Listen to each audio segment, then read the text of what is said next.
Hello guys, what's up? Ano Sean Wayne today? Alikat pag-usapan natin itong post ni Ma'am Joey again, no? Sa kanyang Facebook page. Doon sa mga hindi pa po nakaka-follow kay Ma'am Joey, feel free po to visit her page. Okay? So nakalagay dito sa isang post ni Ma'am Joey about 4 hours ago. Thanks Senator Joey for fact-checking the actual budget allocation for the flood control project of Bicol Region from 2023 and 2024. So ayon dito, with a total of 61.42 billion, no? Ang nag-interview po ay ang ABS-CBN News. Yan. Sabi nga ni ABS-CBN sa kanyang caption, in an interview with reporter Senator Joel Villanueva wants to know what happened to the over 61 billion flood control project funds for the 2023 and 2024 allocated for Bicol region after the latest flooding area. So it was the same question by Senator Villanueva back again few months ago.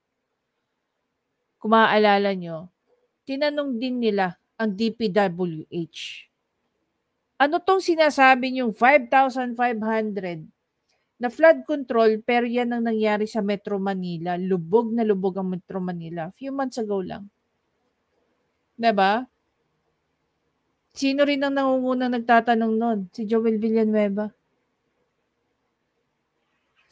Ngayon, sa kakatanong nito ni Senator Joel Villanueva, huwag na tayo magtataka kung magugurgur ito. Tingnan nyo ang Bicol ngayon. Sa itsura ba ng Bicol dito, kung papanoorin natin yung video, mukha ba na pinondohan ng 61 billion pesos ang flood control nito? Panoorin natin. Unang bahala sa amin naman at sa mga araw na darating pa. Dalangin namin ay pagpalain mo sana ikaw ang pag-ibig namin at pag-asa. Ikaw na ang bahala sa amin naman at sa mga araw na darating pa. Ikaw na. Ito ba yung mukha na meron 61 billion budget ng flood control sa Bicol region? Pakinggan niyo rin yung sinabi dito ni Ikong Marcoleta. Pakinggan natin si Kong Marcoleta rito. So, tingnan niyo si Senado. Sinong iniimbestiga nila? Pastor Kito. Tingnan po, lumubog sa Naga ngayon, sa Bicol Region.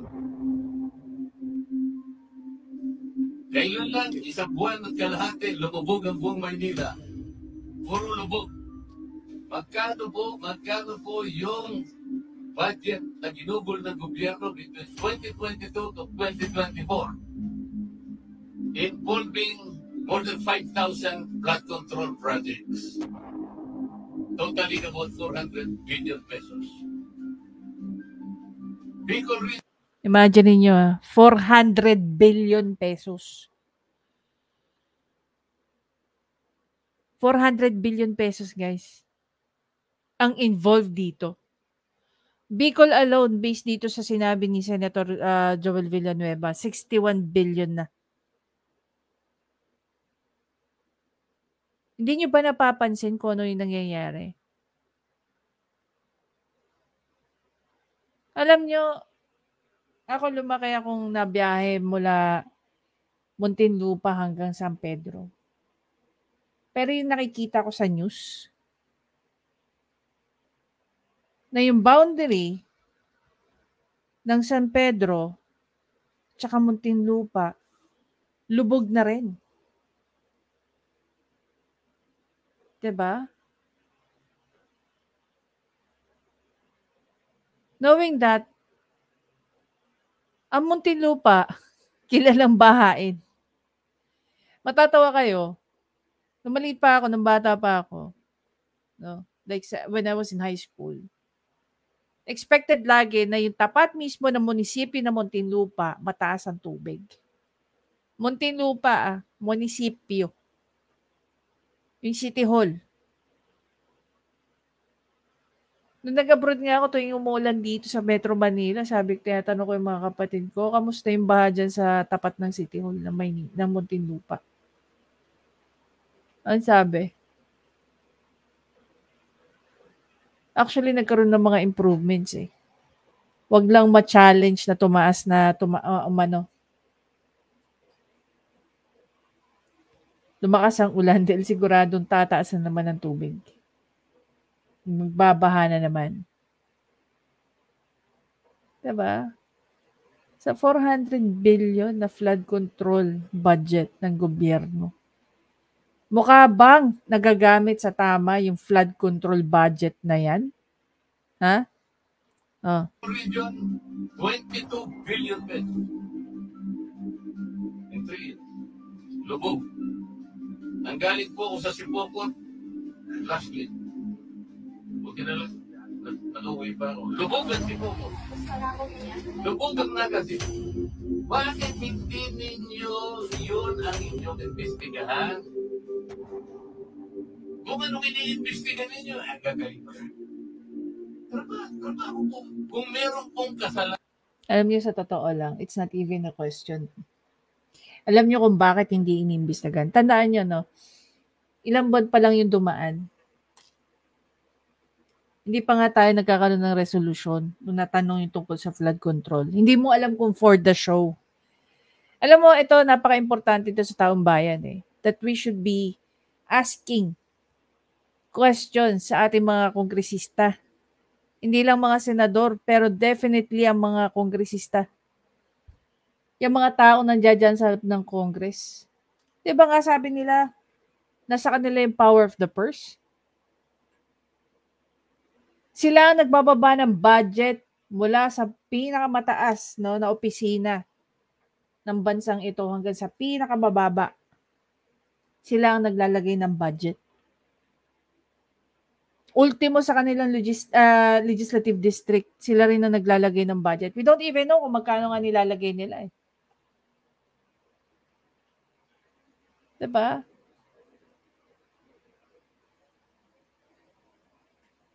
No? Kailangan mo pa bang paimbestigahan? Kailangan mo pa bang pabulat-lat yung mga libro ng mga hayop na yan? Kitang-kita mo yung suffering ng mga kababayan nila. Kitang-kita mo yung suffering ng kababayan ni Saldico. Kitang-kita natin ang suffering ng kababayan ni Joel Chua ng Maynila.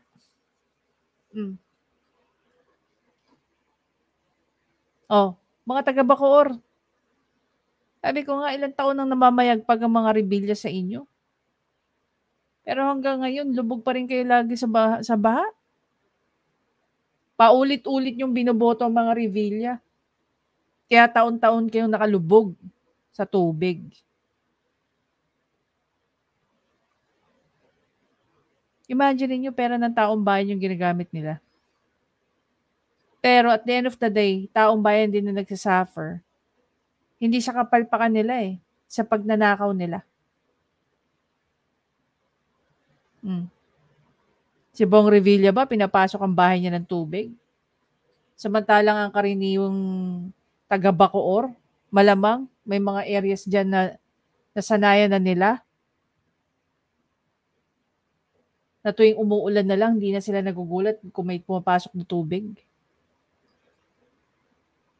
Yung dinadanas nyo, hindi nadadanas sa mga rebelya yan. Hindi sila binabaha. No? Kaya habang binoboto nyo ang mga rebelya, taon-taon ganyan ang buhay ninyo. Ang isang tao na iniisip ninyo, dalhin mo ninyo sa korte dahil na meron po tayong prosecutor's office. Effective pa po sila, na-open po sila. Nandiyan po yung mga korte na bakit tayo nakikipagsabayan? sa korte. Sabi ng Korte Suprema, Hoy, Senado, hindi ka prosecutor's office. You are not the court.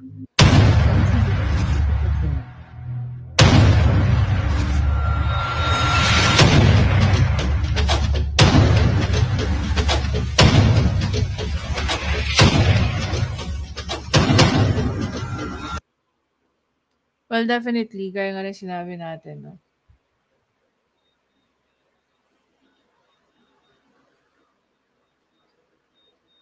Sabi ni Lucas Maro dito, kung napapansin nyo, lumubog na ang Bicol region ngayon, still si VP Sara pa rin ang pinag-uusapan ng Quadcom. Ayaw nilang imbestigahan yung kapalpakan ng flood control projects na yan. Ngayon, kung hindi natin isisigaw sa Congress na ilabas nila yung libro nila kung paano ginastos yung budget para sa flood control, paulit-ulit lang nilang gagawin yan. No, paulit-ulit lang nilang gagawin yan. So just imagine.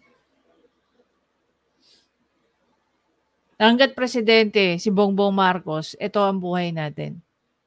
Yan ang buhay ng mga Pilipino. Tsaka hindi ko maalis sa sarili ko, no? Na kung bakit reluctant masyado si Bongbong Marcos pagdating sa nangyari sa Bicol. Was it because baluarte ni Mama Leni? Kaya ganyan siya ka-reluctant? Diba? Tingnan mo ginawa ng tingnan mo ginawa ng OVP. Walang kabog-abog. Nakikita mo yung beauty ng mga pagkakaroon ng satellite office ng OVP. Meron ka agad respondent. 'Di ba? Respondent. Meron ka agad responder under ng OVP. Meron agad, no? Nagbibigay ng paunang ayuda, tulong. 'Di ba? Samantalang si BBM, pag hindi nakarating yung mga kahon ng DSWD doon sa mga site, nga ang mga kababayan natin. Ikaw na lang nanonood ngayon eh. Isipin mo na lang na ikaw yung nakita mong lalaki kanina na kapit sa puno ng nyug. Tapos hindi niya alam yung presidente niya. Ang inaantay, tumigil yung bagyo, humupa ang baha. Kaya sabi ko, aanhin mo pa ang damo kung patay na ang kabayo.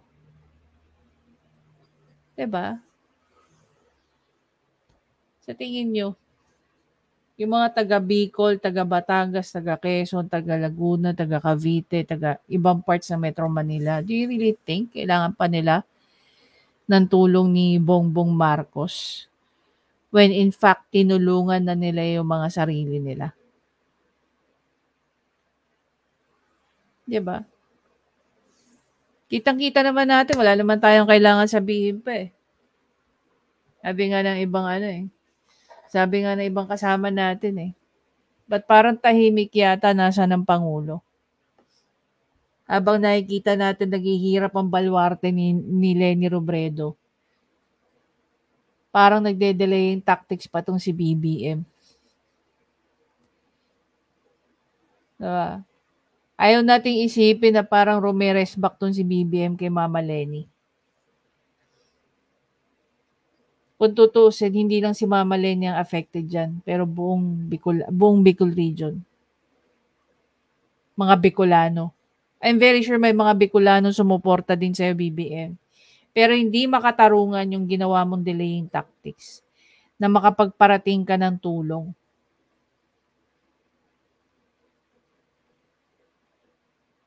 Diba? Pero yung kwento mo sa Yolanda, bida-bida ka. Ngayong presidente ka, Yung ilang mga bagyong dumaan, kitang-kita namin kung gaano walang kwenta. Kung gaano ka nag-aano ng mga delaying tactics. I don't know how many Bicolanos will agree with me, pero yun yung napansin ko. Nag-delaying tactics sa inyo si Bongbong Marcos. Kasi hindi nyo nga naman siya binoto. Hindi nyo siya sinuportahan. Kaya ngayon, di ba? Ang ginawa niya sa inyo, bahala kayo sa buhay nyo. Hintayin ko na lang. Ano gagawin natin? Di ba? Parang unggoy, kinamot ang ulo. Alam mo, hindi mo kailangan maging anti-Marcos or maging pro-Marcos para makita mo kung gaano siya ka-incompetent na presidente. Tingnan mo na lang yung mga kababayan natin na affected ng unfortunate events na to. And yet, nagagawa mo pa rin palakpakan si Bongbong Marcos for doing a job that is not well done. Magpalit kaya kayo ng posisyon. Ito na lang, no? Magpalit kaya kayo ng posisyon ng lalaking nakasabit doon sa puno. Kapit na kapit siya dahil gusto niyang mabuhay. Kung ikaw bilang isang halimbawa, Marcos loyalist or BBM supporter, kung ikaw kaya ilagay natin doon sa posisyon ng taong yon, doon mo maiintindihan na ang buhay mo is between you at saka ang Diyos na lang at walang presidenteng gustong tumulong sa'yo ora-orada. Anyway guys, again, maraming salamat sa panonood. Please don't forget to subscribe, like, at i-comment nyo na ang thoughts nyo tungkol dito sa topic natin. See you in the next video.